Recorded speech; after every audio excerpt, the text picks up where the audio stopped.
네, 시청자 여러분 안녕하십니까. 출발 증시 가이드 2부 순서 이어가겠습니다. 저희 프로그램 KT 올레 IPTV로도 시청하실 수 있습니다. 자, 먼저 출발 증시 가이드 2부 순서 소개해드립니다. 네, 김동섭의 마켓 포인트 글로벌 주요 이슈 분석과 필승 투자 전략 세워보겠습니다. 네, 수급으로 보는 시장에서는 신한 PW의 막구정센터 박재민 팀장과 함께 실시간 주체별 수급 상황과 투자 전략 함께 짭니다. 8월 증시는 과연 어떤 흐름이 이어질지 우리 투자증권의 강현철 투자전략팀장과 함께 8월 증시 전망 듣고요. 향후 대응책도 세웁니다. 이슈 정복하기에서는 동양증권 김동공 대리와 함께 최근 주식 매수세를 재개하고 있는 연기금의 주력 매수 종목을 알아보고요. 국제신용평가사의 신용등급 강등 공포에 떨고 있는 국내 굴지의 대기업들의 경향을 살펴봅니다. 네, 깔끔한 이미지 똑부러진 말투의 텐스타 김선윤 대표가 전하는 한 주간의 증시 포인트와 마지막 거래일의 효과적인 투자 전략, 윤쌤의 보충 수업이 여러분 곁을 찾아갑니다. 네, 글로벌 주요 이슈를 통해서 우리 증시의 흐름을 전망해 보겠습니다. 김동섭의 마켓 포인트입니다. 김동섭 이사 연결합니다. 안녕하십니까? 네, 안녕하십니까? 네, 자 전일 밤에 22 통화정책 회의가 열렸습니다.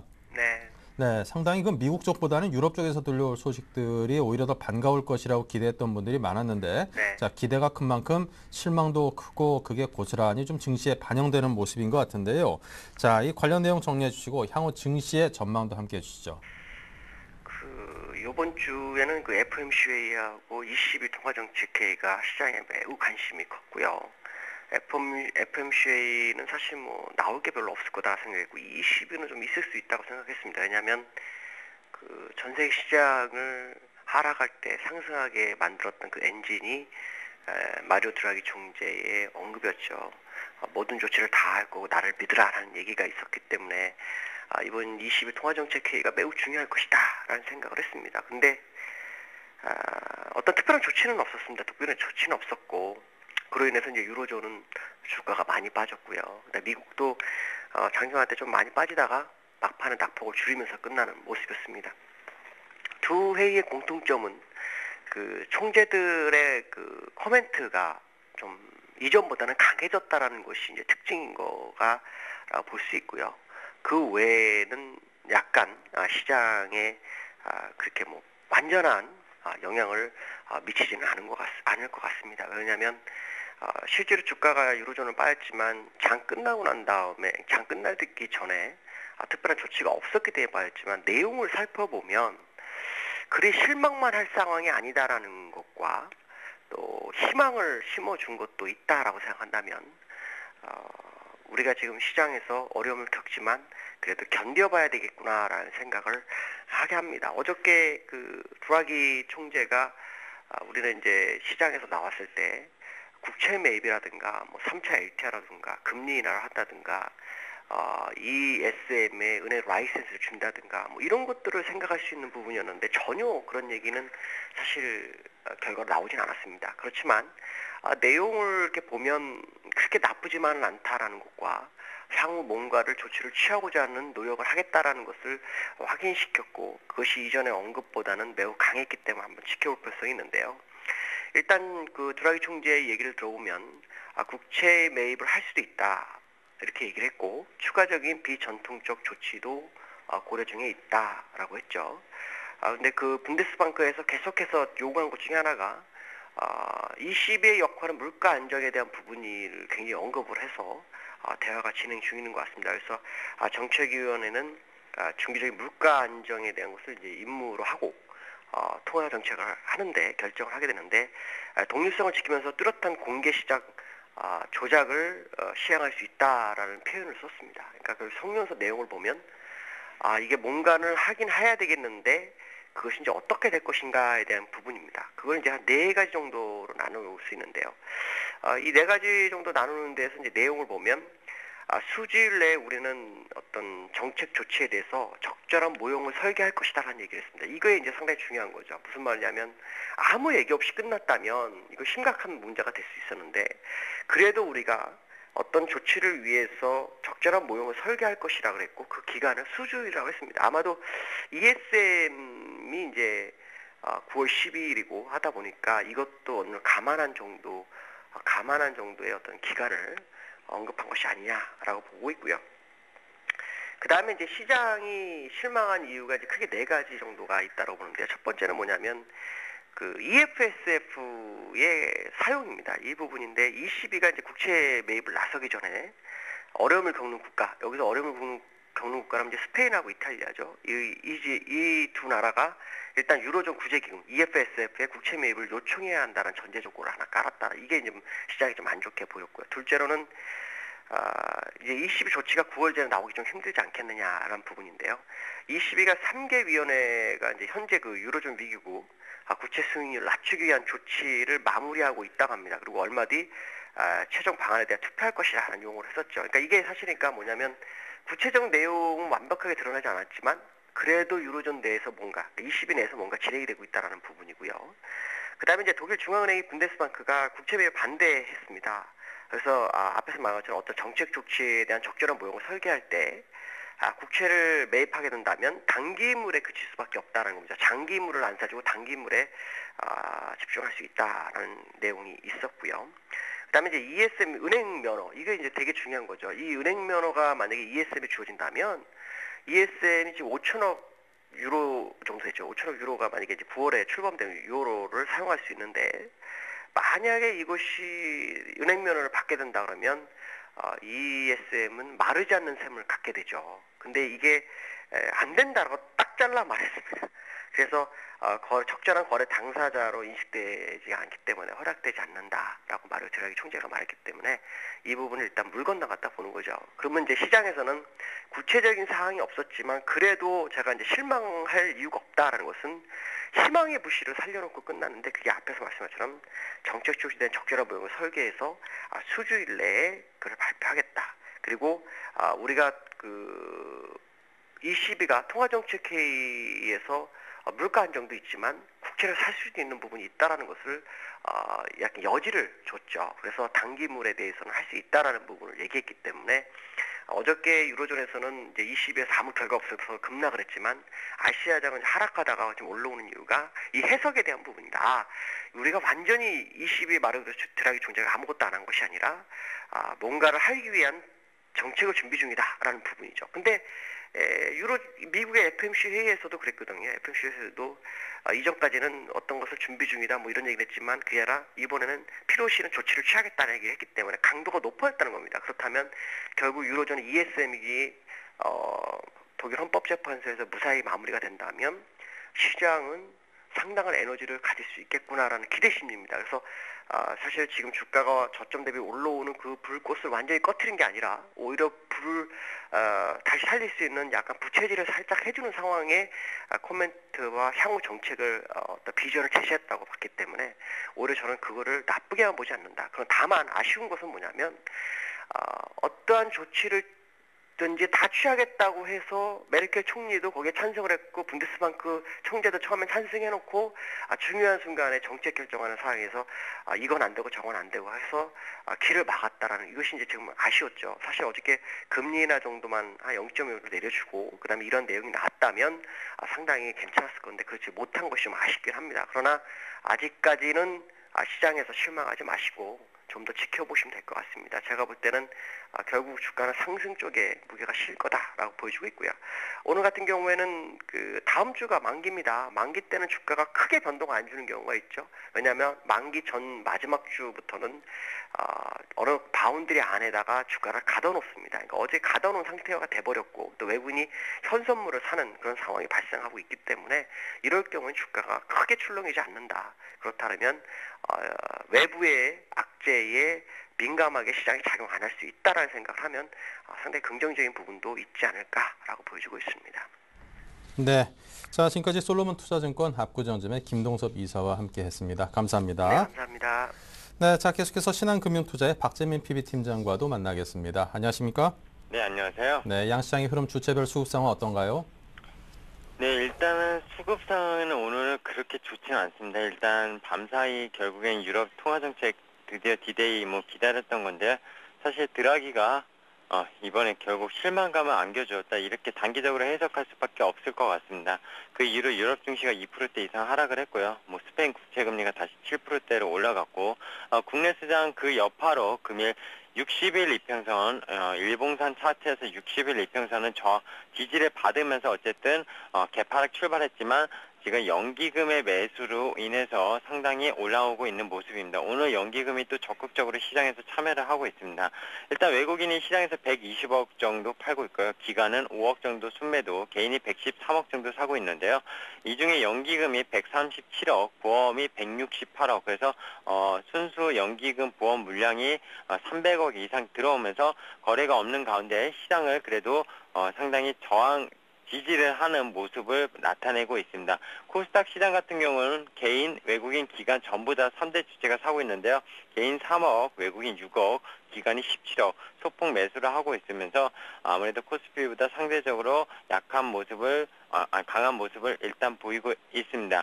일단 업종별로 종이목재, 의약품, 통신업, 이제 보험업종, 경기 방어주들이 좀 오르고 있고요. 운수장비, 건설, 금융업종이 많이 하락을 하고 있습니다. 금융업종 같은 경우에는 어제 장 끝나고 우리금융이 실적을 상당히 안 좋게 발표했는데요. 그 여파인지 몰라도 일단은 하나금융, 신한지주, KB금융, 한국금융지주, BS금융, 기업은행, 우리금융 전부 다 2%대 이상 하락하는 모습을 일단 보이고 있고요. 금융업이 하락을 하니까 건설업종 같이 좀 하락하는 모습이 상당히 좀 안 좋은 모습입니다. 코스닥 시장에서는 일단은 역시 하락이 우세한 가운데 그래도 오락문화, 음식료품과 섬유의료, 종이목재 이런 방어주들이 그래도 상대적으로 선방을 하고 있다. 이렇게 좀 해석을 하는 게 맞을 것 같습니다. 네. 자, 그렇다면 투자 주체별 속내가 어떤 걸까요? 들여다봐 주십시오. 네, 외국인, 제가 오늘 이거 좀 어제 이제 장 끝나고 오늘 아침에도 좀 분석을 좀 했는데요. 좀 말씀을 드릴 게 있습니다. 사실 외국인은요, 또다시 원점이다. 새로운 세팅 좀 해볼까. 이렇게 얘기를 드렸는데 이 이유는, 결국에는요, 최근에 드러기가 7월 26일 날, 나를 믿어라, 충분할 것이다 해놓고 어제 밤사이엔 사실 믿지 못할 발언들, 립서비스로 한 발언을 했는데 그 외국인들이 현물이 최근에 쇼커버가 한 2조 가까이 물량이 현물에서 들어왔고요. 선물 쪽에서도 쇼커버라고 말씀을 드렸었는데 사실 미결제가 많이 늘어났기 때문에 쇼커버가 100%인 물량은 아닙니다. 뭐 정확히 100%가 아니라고 장담할 수도 없는 상황이지만 일단은 상방을 보고 드라기의 어떤 그런 액션을 보고 상방을 보고 들어온 외국인들이 선물이 1조 5천억 정도가 들어왔다고 보시는 게 맞을 것 같고요. 기존 매도 포지션은 그대로입니다. 그렇기 때문에 지금은 상방과 하방에 같은 세력일지 모르겠지만 다른 세력이 공존하고 있고요. 그 세력들 간의 결국에 기싸움이 드라기 지금 액션 이후에 일어날 걸로 일단 보고 있습니다. 개인 같은 경우에는 그동안 현물 팔기 잘했네. 이제 다시 사볼까나 하지만 역시 시장이 오늘 반등을 또 하니까 파는 모습을 보이고 있고요. 적극적이지 않은 모습입니다. 일단 최근에 개인들 계속 몸살이고 있는 모습, 그리고 이 개인 물량이 꼭 잘 팔았다. 이 개인이 잘한 게 아니라 요새 개인은 이 자문사 물량이 같이 섞여 있다고 분명히 말씀을 드렸기 때문에 순수한 개인이라고 보기에는 좀 판단하기 힘들 것 같습니다. 기관은 속았다 드라기한테 이런 좀 뉘앙스로 제가 좀 표현을 했는데요. 기관도 상당히 믿고 베팅을 많이 했었습니다. 하지만 역시 믿을 만한 사람이 아니었나 이렇게 생각이 들고요. 그 얘기는 좀 이따 좀 말씀을 드리는 게 맞지 않나 생각이 듭니다. 네. 자, 오늘 장 좀 어려울 것 같습니다. 개인을 위한 투자 전략이기 때문에 어떤 걸까요? 네, 말씀하신 대로 정말 어렵습니다. 오늘 일봉산 60일 이평선 결국에는 갭 메우기 하는 거 아니냐. 그동안의 상승을 많이 했기 때문에 60일 이평선은 지지를 하고 있는데 갭 메우기 하면서 결국 상승으로 선하는 게 아니냐. 이런 시각을 가질 수도 있습니다. 기본적으로. 그러나 일단 드라기의 일단 내용들을 좀 살펴보겠습니다. 첫 번째로 국채 매입, 그리고 두 번째 금리 인하, 그리고 세 번째 LTRO라는 이제 비전통적인 방법이라고 표현을 했는데요. 그리고 네 번째로는 ESM 라이선스 여부. 이것들에 대해서 아무것도 실행하지 않았습니다. 기본적으로. 그리고 빈 껍데기 회의였다고 솔직히 표현을 해야 되고요. 투자자들, 만약에 상방을 보는 입장들의 투자자들, 그리고 그동안 하방을 봤던 투자자들이 아무래도 일주일 동안 상승을 100포인트 넘게 국내 시장에서 하면서 손절을 치게, 옵션에서 제가 이틀 전에 말씀드렸죠. 손절을 콜매도 같은 경우 엄청나게 개인들이 피해를 봤다. 이런 사람들 입장에서는 정말 드라기를 죽이고 싶을 정도로 미워할 것 같습니다. 근데 립 서비스로 금리 인하는 회의에서 논의를 했고 LTR로도 논의했고 국채 매입은 조만간 뭐 인더 커밍스라고 표현을 하면서 조만간 실행을 할 것이다. 하지만 장기물은 안 하고 단기물을 할 것이다. 그 이유는 스페인의 장단기 국채가 지금 금리가 역전이 되는 현상이 있으니까 일단 단기물부터 좀 해결을 해주는데 그거는 스페인과 이탈리아가 EFSF 이쪽으로 요청을 할 때 우리가 해줄 의향이 있다. 뭐 이런 식으로 표현을 했습니다. 사실 정말 우호적인 게 하나도 없었다 이렇게 보고 있고요. 다만 ECB가 국채를 매입을 할 것인지 뭐 안 할 것인지 그거는 좀 더 지켜봐야 될 것 같고 7월 26일 날 드라기가 갑자기 돌연 발언해서 상승을 만든 것처럼 이 시장 가운데서도 어느 날 국채 매입 이런 식으로 해주겠다 오늘부터 뭐 이런 식으로 말을 또 할 가능성의 여지를 남겨놨기 때문에 뭐 지난번 드라기가 발언 이전에 하락까지는 사실 안 보는 게 맞지 않나 일단 생각을 합니다. 물론 하방 경직은 나타내는 건 분명하지만 상승할 모멘텀이 없어졌다는 게 사실이고요. 미국의 재정절벽 얘기 하나만 하겠습니다. 미국이 장중에 180포인트까지 빠졌다가 장 후반에 들어 올린 것은 결국엔 IMF에서 경제 연례 보고서가 발표가 됐습니다. 이날 역시 22 통화정책 회의 때문에 좀 묻히는 소식이라고 일단 보고 있는데요. 일단 재정절벽이 상당히 미국 11월 대선을 앞두고 상당히 심각해질 수 있다. 지금 공화당은 모든 사람의 세금 감면을 요구하고 있는 반면 민주당에서는 고소득층을 제외한 세금 감면을 중산층의 세금 감면을 요구하고 있죠. 그러다 보니까 이들의 정치 싸움이 계속되고 있고요. 이렇게 되면 미국 경제가 내년에 GDP가 마이너스 성장률을 일으킬 수 있고 이것은 선진국 결국 유럽이랑 일본, 중국 이런 쪽으로 다시 퍼질 수 있는 상당히 적신호다 이렇게 표현을 했습니다. 그러면서 IMF에서는 결국에 미국이 추가 부양책을 써야 된다 뭐 이런 말을 하면서 추가 부양 기대감으로 막판에 다우지수가 오른 거고요. 유럽은 아까 말씀드린 대로 통화정책 실망감으로 유로화가 드라기 7월 26일 발언 전후로 그 이하로 지금 내려간 상황이고요. 다만 유럽이 정책 공조는 할 것이다 하기 때문에 1.19달러 정도는 어쨌든 지지를 하지 않겠냐 이런 게 일단 시장의 방향입니다.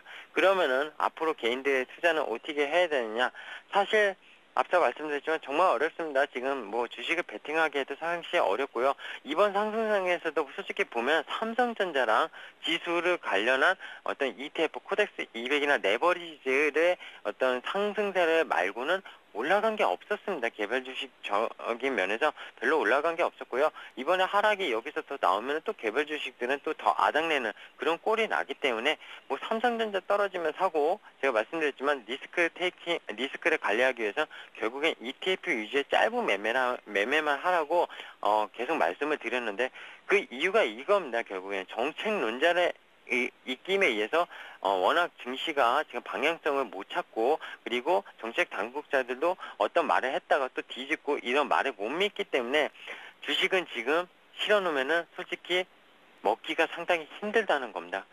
하지만 ETF는 방향성 매매고요. 그 방향성에 대해서 분할 매수, 분할 매도를 하시면 큰 손실이나 큰 이득은 없겠지만 어쨌든 시장에 참여할 수 있는 거고요. 만약에 그것도 싫으면 그래서 여전히 관망하라 이렇게 좀 말씀을 드리고 싶습니다. 일단은 오늘 밤에 미국에서 또 실업률이 발표가 되는데요. 정말 중요한 지표이고요. 이게 만약에 상당히 안 좋게 되면 미국장이 오늘 오후장에 들어 올린 반등을 준 거를 다시 되돌릴 수 있는 상황이기 때문에 오늘 지금 연기금 매수로 코스피가 상대적으로 덜 하락한다고 하지만 이거에 대해서는 사실 크게 믿을 만한 상황은 아니고요. 외국인의 선물 동향 아까 말씀드렸지만 상방과 하방 세력이 같이 공존하고 있기 때문에 그 이후에 어떤 상방 세력이 상방을 포기하고 더 매도를 칠지 아니면 매도 세력이 포기할지 이것이 상당히 국내 시장에선 관건이기 때문에 수급상황 선물 시장에서의 수급상황 꼭 체크하시면서 일단 시장을 관망하시라고 말씀을 드리겠습니다. 네, 자, 지금까지 박재민 PB팀장과 함께했습니다. 감사합니다. 네, 감사합니다.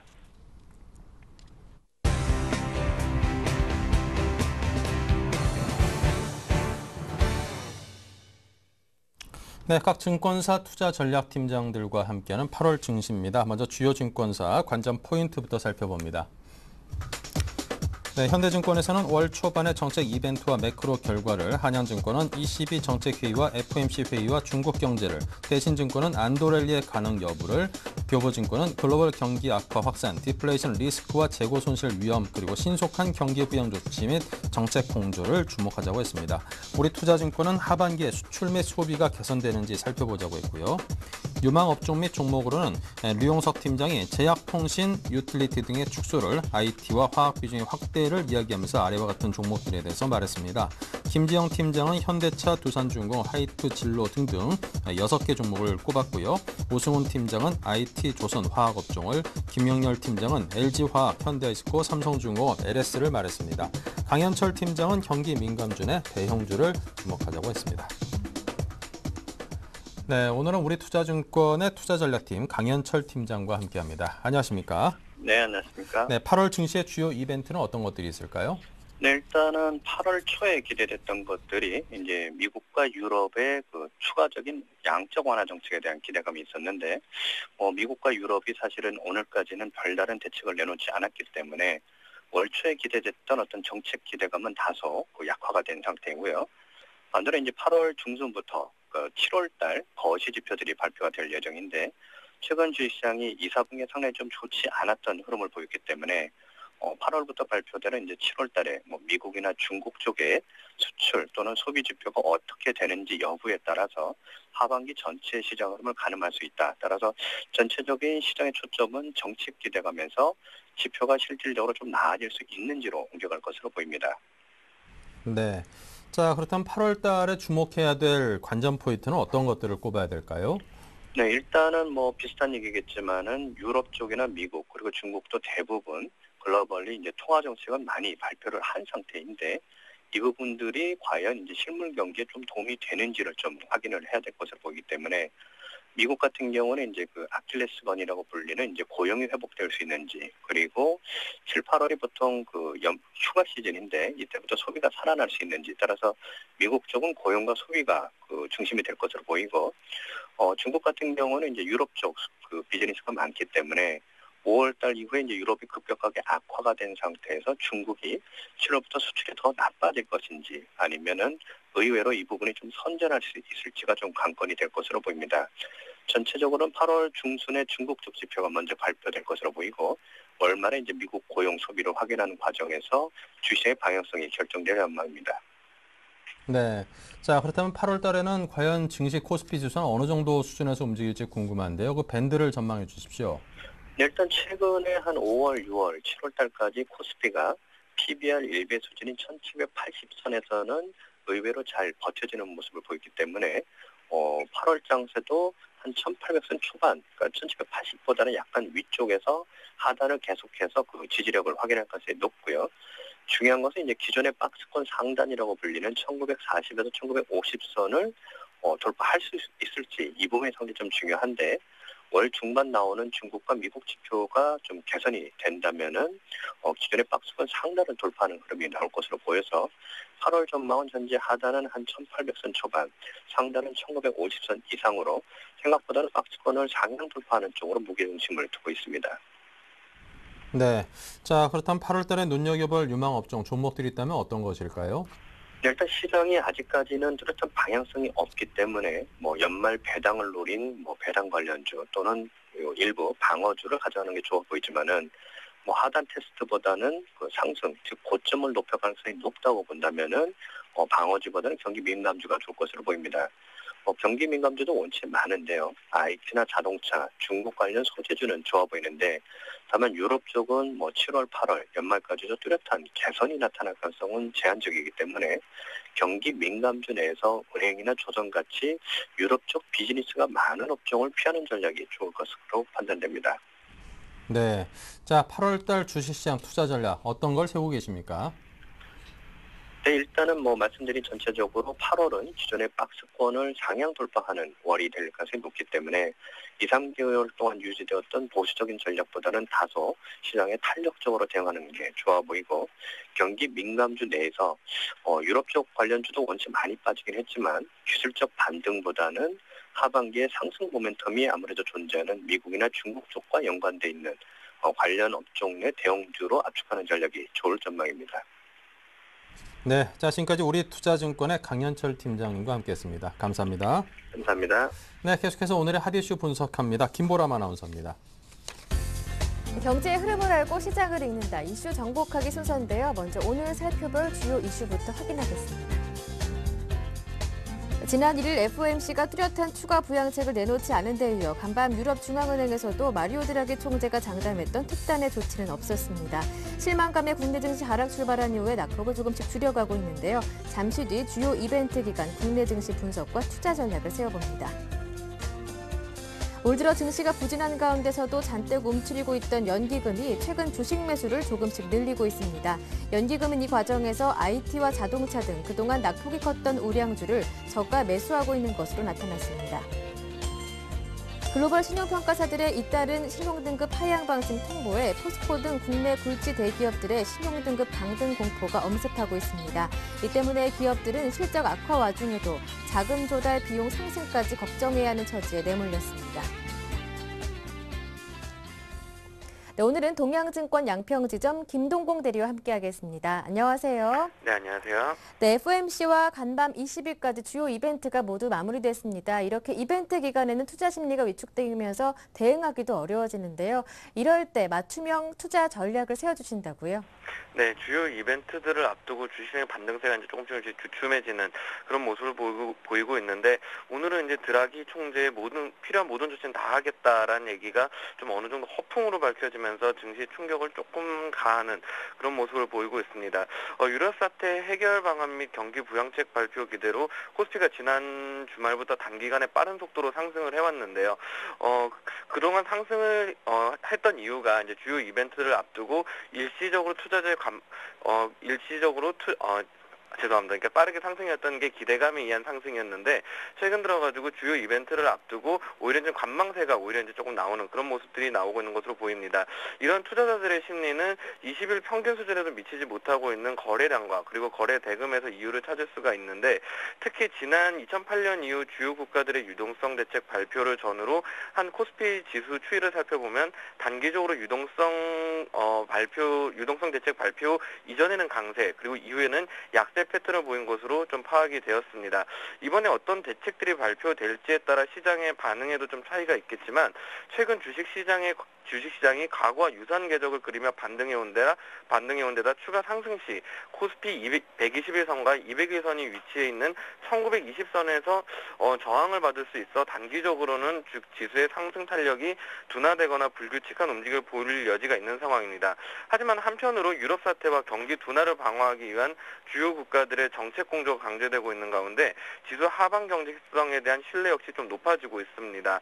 또한 과거 글로벌 유동성 대책들이 발표된 이후 단기적으로 주식 시장이 조정을 받기도 했지만, 시차를 두고 경제 지표와 그리고 기업 실적을 통해 그 효과가 나타나면서 중장기적으로 주시장이 상승세를 이어갔다는 데 있어서 결국은 견인차 역할을 했다는 것도 좀 감안할 필요성이 있습니다. 이런 부분들을 감안할 때 주요 이벤트 전후로 단기적으로 등락은 있겠지만 중장기적 관점에서는 매수 관점에서 시장 대응을 지속해 나가는 것이 바람직해 보입니다. 모든 업종 및 종목 대응에 있어서 수급과 가격 메리트를 통한 트레이딩 전략이 좀 유리할 것으로 보이는데요. 실제 국내 기업들의 실적 전망을 점검해본 결과 2, 4분기와 3, 4분기 영업이익 전망이 지속적으로 하향되는 추세인데다 IT, 자동차, 운송, 유틸리티 등 일부 업종의 선별적인 실적 개선이라는 한계에서 크게 벗어나지 못하고 있습니다. 또한 6월 및 2, 4분기 산업활동 동향에 따르면 생산과 소비, 그리고 투자 등 주요 지표들이 부진한 것으로 나타났습니다. 그럼에도 불구하고 주식시장이 이에 동의하지 않고 있는 것은 주요 국가들의 정책 공조에 힘입어 당초 우려했던 것처럼 유로존이 붕괴 위기에 몰리거나 그리고 경기와 기업 실적이 급격하게 악화되지는 않을 것이라는 안도감이 점차 자리를 잡아나가고 있기 때문입니다. 그만큼 가격 메리트에 관심을 가져볼 여지가 커지고 있다라고 할 텐데요. 선물 시장에서도 외국인의 누적 순매도 계약수가 빠르게 감소하고 있는 가운데 프로그램 매수세가 꾸준하게 유입이 되고 있습니다. 지난 4월에서 7월 시장 베이시스의 악화로 인한 프로그램 매물 부담이 코스피의 발목을 주가를 붙잡은 요인으로 작용해왔던 데 반해서 최근 코스피가 수렴 패턴을 상향 돌파하는 과정에서 외국인이 선물을 매수하고 그럼으로 인해 베이시스가 개선되고 베이시스가 개선됨으로 인해 프로그램 매수가 유입되는 수급적 개선서 또한 두드러지고 있습니다. 앞으로 주요 이벤트의 결과에 따라서 주요 투자자 중에서도 외국인의 장세 주도력이 더욱 강화될 가능성이 있다는 점을 감안할 때 수급상 외국인의 매수의 코스피 내 대형주의 특징을 갖고 있는 종목군에게 관심을 둘 필요성이 있을 것 같습니다. 외국인의 수급은 분명히 개선되고 있습니다. 그리고 시장 밸류에이션은 유럽 문제를 감안해도 여전히 싼 그런 수준을 유지하고 있습니다. 외국인의 수급이 개선된다 그러면 시장은 이제 상승으로 전환할 가능성이 높습니다. 현재 시장은 1900포인트 변곡점에 일단 위치를 하고 있는 그런 상황인데요. 이런 1900포인트의 돌파가 가능하기 위해서는 외국인의 수급이 반드시 필요합니다. 앞으로 향후 시장의 체크포인트는 외국인의 수급이 될 것입니다. 계속해서 외국인의 수급이 유지가 된다 그러면은 1900포인트, 1900 나아가선 1920포인트까지 저항 또한 돌파가 가능할 것이고 외국인의 매수세가 유지되지 않는 상황이라 그러면 다시 한번 박스권 하단으로 내려올 가능성이 높습니다. 1800 언저리까지 내려올 가능성이 높은데 현재 상황들을 전체로 살펴볼 때 외국인들의 매수세는 오히려 조금 기조적으로 좀 도움이 될 것이다 라고 보고 해석하는 것이 맞을 것 같습니다.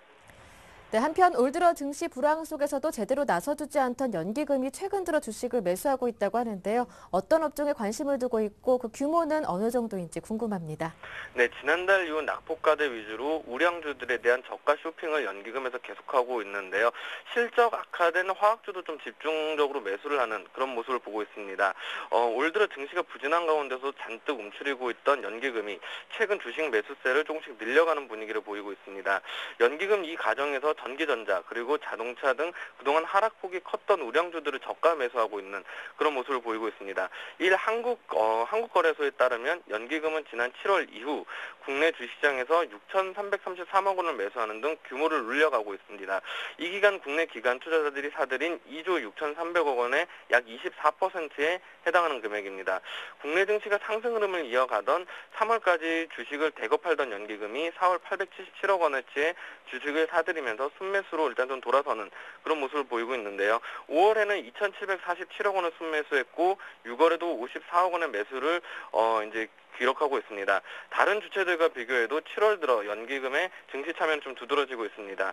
7월 들어서 외국인과 개인이 각각 8,610억 원과 516억 원의 매도 우위를 보였는데 글로벌 경기 침체 우려 확산으로 투자 심리가 급격히 악화된 것으로 보입니다. 그러나 이 기간 연기금은 6,550억 원의 순매수를 기록하는 모습을 보였는데요. 7월 이후 연기금 순매수 상위 종목은 현대차, 그리고 삼성전자, SK이노베이션에서 좀 상당히 이제 많은 금액들이 좀 들어오는 모습들을 보였습니다. 그동안 이제 낙폭 과대 우량주들을 이제 떨어질 때마다 매수를 하고 올라올 때마다 주가가 올라올 때마다 매도하는 그런 전략들을 이제 취했는데요. 이러한 흐름들이 지금 현재 시장을 그렇게 밸류에이션 상에서 그렇게 나쁘게 보지 않고 있는 모습으로 해석이 되고 연기금들이 사는 종목들에 대한 집중이 좀 필요하지 않을까 그렇게 보입니다. 네, 국내 대기업들이 요즘 신용등급 강등 공포에 시달리고 있다고 하는데요. 어떠한 기업들이 해당되는지 그리고 앞으로 미칠 수 있는 영향은 어떤 것인지 자세하게 들어보겠습니다. 네, 국내 굴지 대기업들의 신용등급 강등 공포가 이제 좀 엄습하고 있는데 지속적으로 나빠지고 있는 재무 안정성과 그리고 수익성 탓에 부정적인 시선을 보내는 글로벌 평가사들의 글로벌 평가사들의 하락 압력이 좀 거센 상황입니다. 이유는 크게 두 가지로 나눌 수가 있는데 하나는 M&A 휴유증과 그리고 떨어지는 수익성이라고 볼 수가 있을 것 같습니다. M&A 휴유증으로 봤을 경우 포스코가 이제 최근에 등급 강등 수모를 겪고 있는데 포스코가 이제 대우 인터내셔널 인수 이후에 이제 좀 등급이 이제 하락이 됐습니다. 포스코는 대우인터 인수 이후에도 삼성그룹과 컨소시엄을 구성하면서 대한통운 인수에 나서는 등 지속적인 M&A 확장 전략을 추진하면서 지난해 6월 또다시 A3 등급으로 이제 좀 한 단계 좀 추락을 했는데요. 포스코는 지난 1월에 호주 로열 철강석 프로젝트에 1조 8천억 원가량을 좀 투자하기도 했습니다. 불과 2년 새 두 등급이나 이제 떨어진 포스코가 지난 4월 중에 보유 중이던 SK텔레콤의 지분 매각으로 5,800억 원의 현금을 확보하는 재무구조 계산에 나서고는 있지만 아직까지는 좀 추가 유동성이 이제 확보가 필요하다는 그런 시각이 있고요. 그리고 하이마트를 인수한 롯데쇼핑 역시 공격적 M&A로 덩치를 불려오고 있었지만 이로 인한 재무구조 악화로 이제 등급 전망이 부정적으로 낮춰졌습니다. 그리고 떨어지는 수익성에서는 LG전자가 이제 하나 꼽히는데요. LG전자가 지난해 10월 S&P가 등급을 트리플 B 등급에서 트리플 트리플 B 마이너로 하향 조정을 했고 무디스는 등급 전망을 부정적으로 이제 변경을 했습니다. LG전자 역시 스마트폰에서의 실적 부진이 이제 좀 역할을 한 것으로 보이는데 최근 결국 공격적인 M&A와 그리고 떨어지는 수익성으로 인해서 나오는 LG전자, 포스코, 포스코, LG전자, 롯데쇼핑 같은 종목들의 주가 하락이 이에 기인한 것이 아닌가 좀 평가가 됩니다. 이런 종목들에 대한 조심스러운 접근 필요할 것으로 판단이 됩니다. 네, 말씀 잘 들었습니다. 고맙습니다. 네, 감사합니다. 네, 지금까지 이슈 정복하기 김보람이었습니다.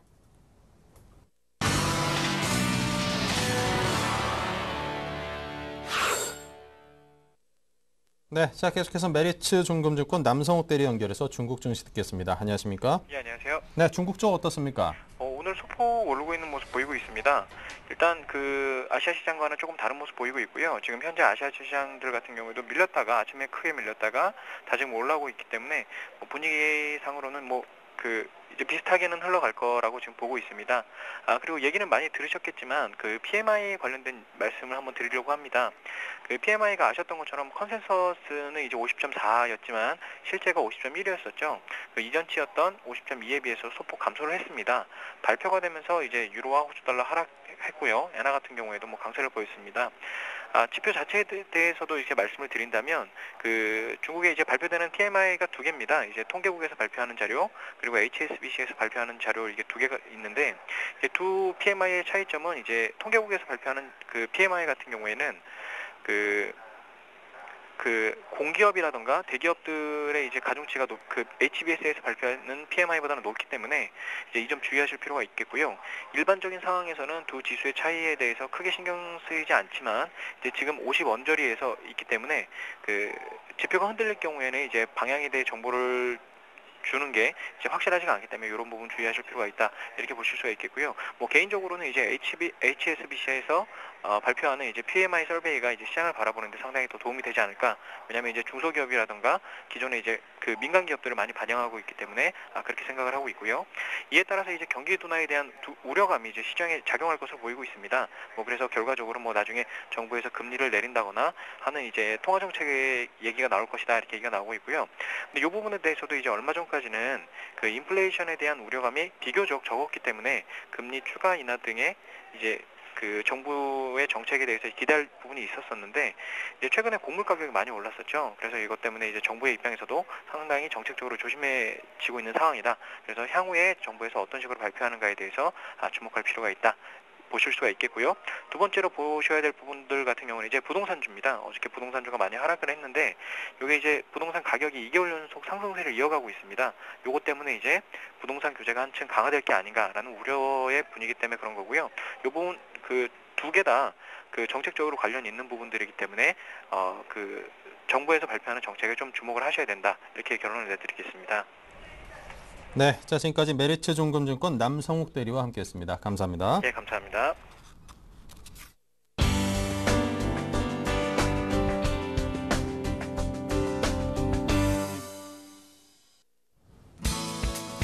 네, 안녕하세요. 오늘은 윤쌤의 보충 수업 시간입니다. 자, 한 주간의 코스피 흐름과 코스닥 흐름 살펴보시고 그다음에 이제 한 주간의 어떤 전반적인 내용에 대해서 좀 훑어보신 다음에 다음 주 예측을 좀 해보도록 하겠습니다.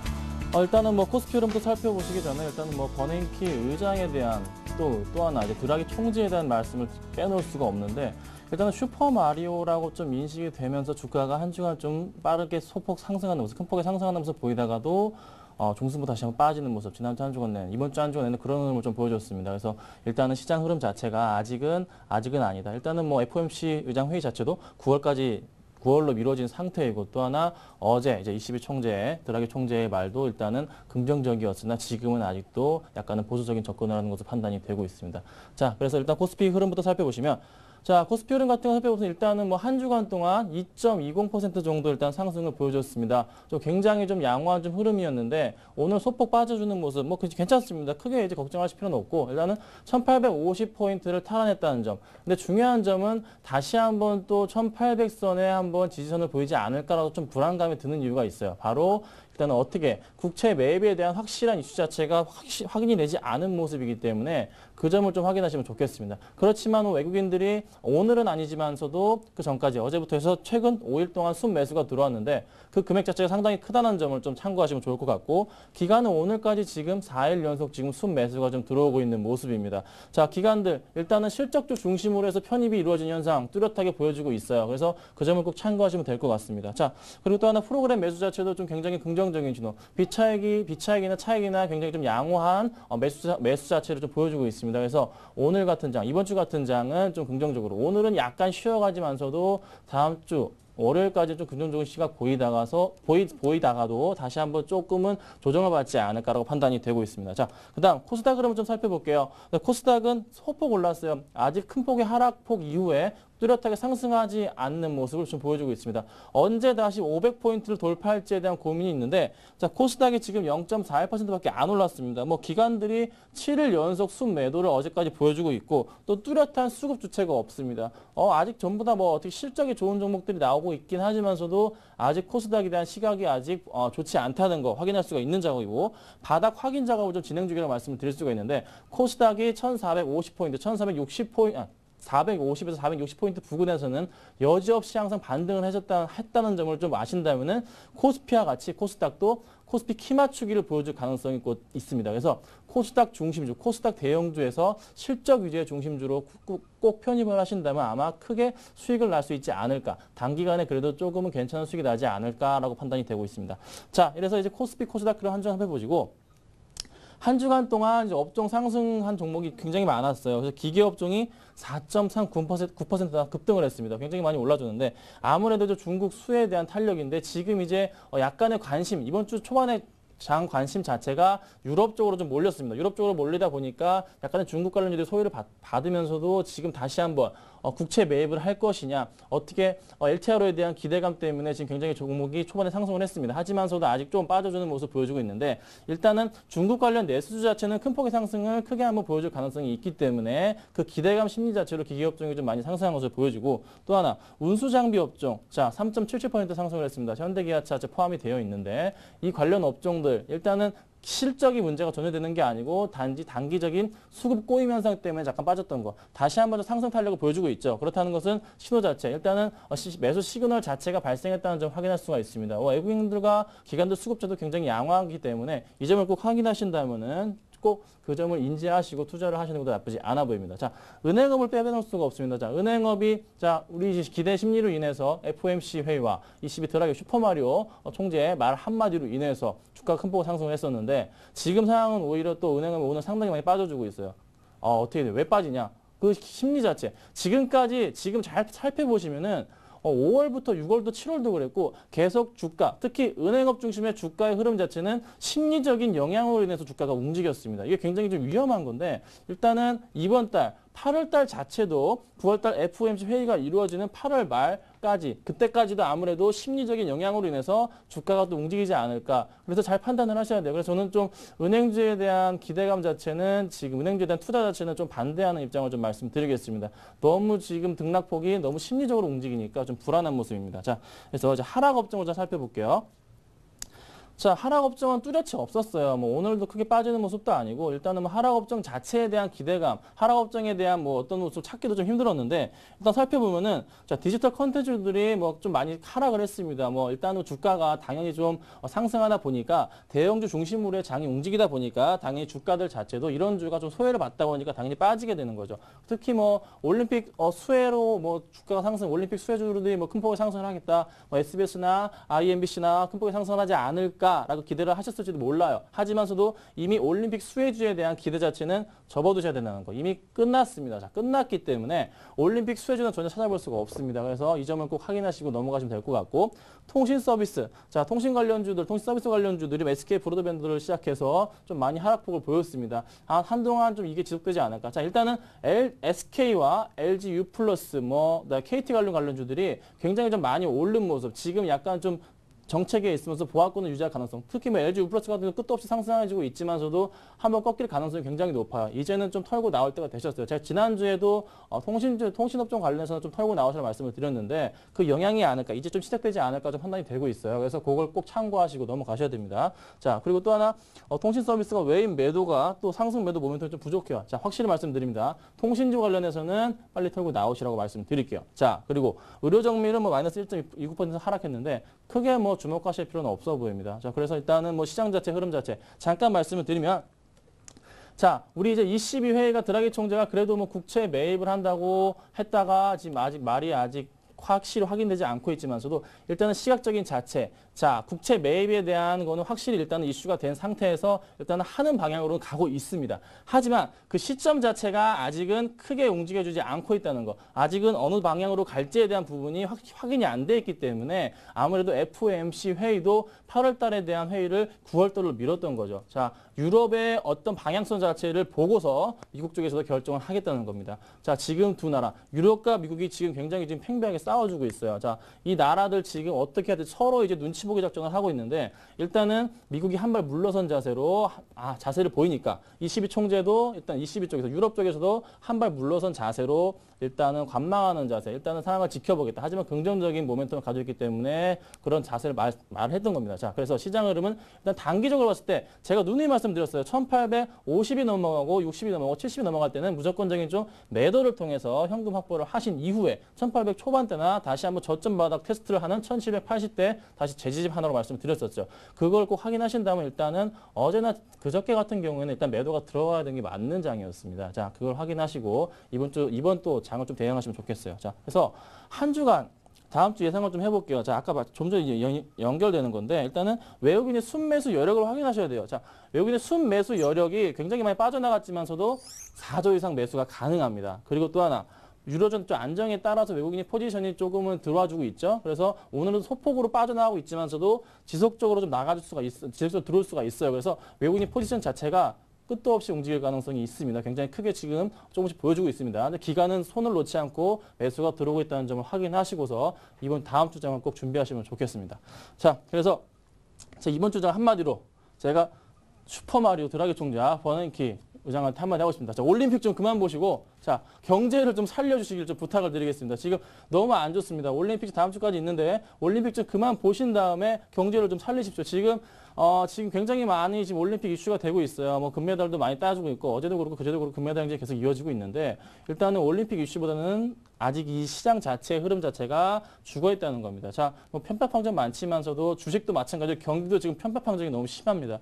이게 좀 진정돼야 될 것 같은데, 이 흐름 자체를 봤을 때 일단은 자, 드라기 총재입니다. 드라기 총재와 버냉키 의장인데, 자, 보라돌이. 자, 이제 좀 그만했으면 좋겠습니다. 이제 좀 그만하고 경제를 좀 살리는 쪽으로 좀 두 분이 의견을 좀 조율을 해가지고 좀 화합을 해야 되지 않을까라고 판단이 됩니다. 자, 그래서 일단은 우리 시장 자체 흐름 좀 더 이제 확실하게 본다면은, 자, 버냉키 의장과 드라기 총재의 이 모습 자체가 아주 긍정적으로 시그널이 발생을 해서 주가가 큰 폭으로 움직일 수 있는 달, 8월 달은 아닌 것 같아요. 일단은 9월 달쯤이 되지 않을까 판단이 되고 있기 때문에 9월 달에 반드시 조금은 좀 긍정적인 시간. 8월 달에는 아까 말씀드린 대로 1850에서 70이 될 때는 팔고 나오시고요. 1800 초반 때는 무조건적인 매수를 통해서 수익을 실현하시는 전략으로 좀 가시면 좋겠습니다. 자, 이상으로 윤쌤의 보충 수업 마치겠습니다. 네, 자, 김선윤 대표와 함께한 윤쌤의 보충 수업이었습니다. 베스트 종목 상담에도 많은 전문가분들이 기다리고 있으니까요. 무료 문자 013-3366-0110 또는 전화 023153-2610번으로 참여해 주시기 바랍니다. 저희 블로그에도 관심 주시고요. 자, 오늘 증시 좀 어려움이 분명히 좀 있습니다. 하지만 그 어려움이 점점 줄어들고 있다는 점에 긍정적인 시각도 함께 부여해 주시길 바라고요. 저희는 다음 시간에 뵙겠습니다. 감사합니다.